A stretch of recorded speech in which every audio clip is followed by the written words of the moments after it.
मैं ये नहीं कहता कि तुमने वडेरे की दौलत क्यों लूटी, और ना ये पूछता हूं कि मैंने ऐसा हुक्म कब दिया था। आज की इनकलाबी वीडियो में आपको दो डाकुओं की कहानी सुनाने लगा हूं जिन्होंने हमारी फिल्म इंडस्ट्री पर बड़ी मेहरबानी की थी। जब पुलिस वालों ने फिल्म वालों की हिफाजत करने से इनकार कर दिया तो डाकू उनकी मदद करने पहुंच गए। और ये दुनिया की फिल्मी तारीख के दो सच्चे और अनोखे वाकयात हैं। 1954 में पेश की जाने वाली फिल्म सस्सी पाकिस्तान की महंगी तरीन फिल्म थी। इसके डायरेक्टर दाऊद चांद थे। इस फिल्म ने कई एतबार से पाकिस्तान के हालात का रुख तब्दील कर दिया था।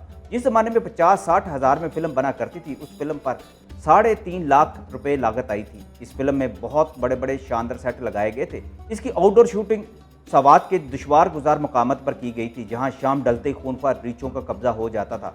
लाहौर के नज़दीक भी एक जगह मसनूई झील बनाकर धोबी घाट का सेट लगाया गया था। इस इलाके में बदमाशियों और डाकुओं का राज था। जब फिल्म के प्रोड्यूसर M.A. खान ने पुलिस वालों से तहफ़्फ़ुज़ मांगा तो पुलिस वालों ने साफ इनकार कर दिया और कहा कि वहाँ तो खतरनाक डाकुओं का राज है, आप IG पुलिस से खुद ही बात कर लें। खान साहब भी पूरे अंग्रेज थे, कुछ अरसा इंग्लैंड में गुजार कर आए थे और काम की रुकावटें दूर करना जानते थे। उन्होंने जब देखा पुलिस वाले उन्हें तहफ़्फ़ुज़ नहीं दे सकते तो उन्होंने IG पुलिस की बजाय इलाके के 3 बदनाम तरीन डाकुओं को दावत देकर स्टूडियो में बुला लिया और उन्हें बताया कि हमारी 8-10 दिन तक शूटिंग उनके इलाके में होगी, अदाकार और यूनिट के लोग यहाँ रहेंगे, आप उनकी हिफाजत का ठेका कर लीजिए। डाकू ये सुनकर बहुत हैरान हुए। पहले तो समझे कि शायद उनसे मजाक किया जा रहा है। खान साहब ने उन्हें समझाया कि आप लोगों से ज़्यादा इस काम के लिए और कोई मौजू नहीं है। वो खान के जज्बे से इतने मुतासर हुए कि किसी मुआवजे के बगैर ये फ़र्ज अदा करने पर आमादा हो गए और कहा कि आप बेफिक्र हो जाइए, हमारे होते हुए कोई फिल्म के यूनिट की तरफ आंख उठाकर भी नहीं देखेगा। बल्कि उन्होंने कई बार ज़रूरत की चीज़ें भी मुहैया कर दी और कोई मुआवजा वसूल नहीं किया था। उनका कहना था कि जनाब, आप हमारे मेहमान हैं, आपने हम पर भरोसा किया है, आपके लिए तो हमारी जान भी हाजिर है। जितने दिन इस इलाके में शूटिंग होती रही, डाकू खुलम खुला सेट पर आते और शूटिंग देखा करते। हैरानकुन बात यह है कि पहरा देने वालों में इश्तिहारी भी मौजूद थे। इन 7 दिनों में एक बार भी पुलिस ने इस तरफ आने की जुर्रत नहीं की थी। डाकू सबिहा खानम के गानों की रिकॉर्डिंग के दौरान भी वहां मौजूद रहते थे और तालियां बजाते थे। इससे भी दिलचस्प बात यह है कि जब ये फिल्म रिलीज हुई तो डाकुओं ने ये फिल्म लाहौर के सिनेमाओं में जाकर देखी और स्टूडियो वापस जाकर M.A. खान को मुबारकबाद भी दी। फिल्म सस्सी ने मगरबी और मशरकी पाकिस्तान में 30-40 लाख रुपए का मुनाफा कमाया था, जो उस जमाने में ख्वाबो ख्याल ही समझा जाता था। मशरकी पाकिस्तान यानी मौजूदा पाकिस्तान के छोटे छोटे देहातों में भी सस्सी की खूब धूम मचाई गई थी। डाकुओं के साथ एक ऐसा ही पाला मेरे मेंटोर अली सुफियान आफाकी साहब को भी पड़ा था।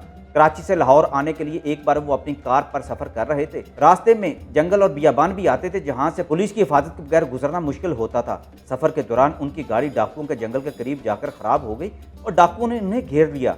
आफाकी साहब इस वाकया के बारे में बताया करते थे कि कराची से वापसी पर उनकी गाड़ी एक जंगल के पास जाकर खराब हो गई और वह सपहर से वहां खड़े रहे, मगर किसी ने उनकी मदद न की। हत्ता कि पुलिस की एक गाड़ी भी वहां से गुजरी, मगर उसने भी उनकी कोई मदद न की।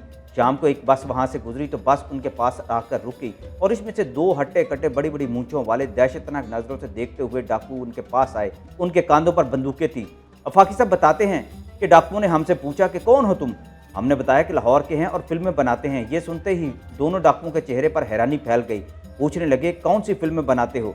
हमने फिल्मों के नाम बताए तो कहने लगे, ये हमने नहीं देखी, ये बताओ आग का दरिया फिल्म किसने बनाई है। हमने बताया और कहा कि इसमें मोहम्मद अली ने काम किया है, वो हमारे दोस्त हैं। मोहम्मद अली का रेफरेंस सुनते ही डाकू बोले, अच्छा अच्छा अच्छा साईं, हम तो मोहम्मद अली को बहुत पसंद करते हैं, और ये बताओ साकी साईं को भी जानते हो।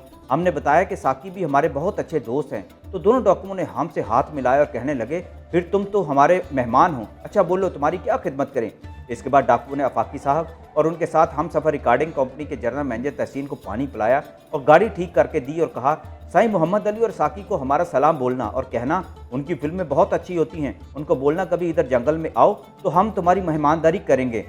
इसके बाद एक डाकू ने एक रुमाल जेल से निकाला और आफाकी साहब को देते हुए कहा, ये रुमाल अपने पास रख लो साईं, रास्ते में अगर कोई रोके या फिर तुम लोगों को किसी किस्म की मदद चाहिए हो, ये रुमाल दिखाकर लोगों से मदद मांग लेना। आफाकी साहब बताया करते थे कि हमने देखा इस बस में काफ़ी लोग भी सवार थे और वो परेशान दिखाई दे रहे थे। गालमन डाकुओं ने बस वालों को यह रुमाल बना रखा था, मगर हमारे लिए तो वो रहमत के फरिश्ते साबित हुए थे। अगर वो उन्हें लूट कर मार देते तो किसी को कानों का खबरदार होती और फिल्म इंडस्ट्री इंतहाई ज़बरदस्त फिल्म बनाने वाले एक अजीम इंसान से महरूम हो जाती।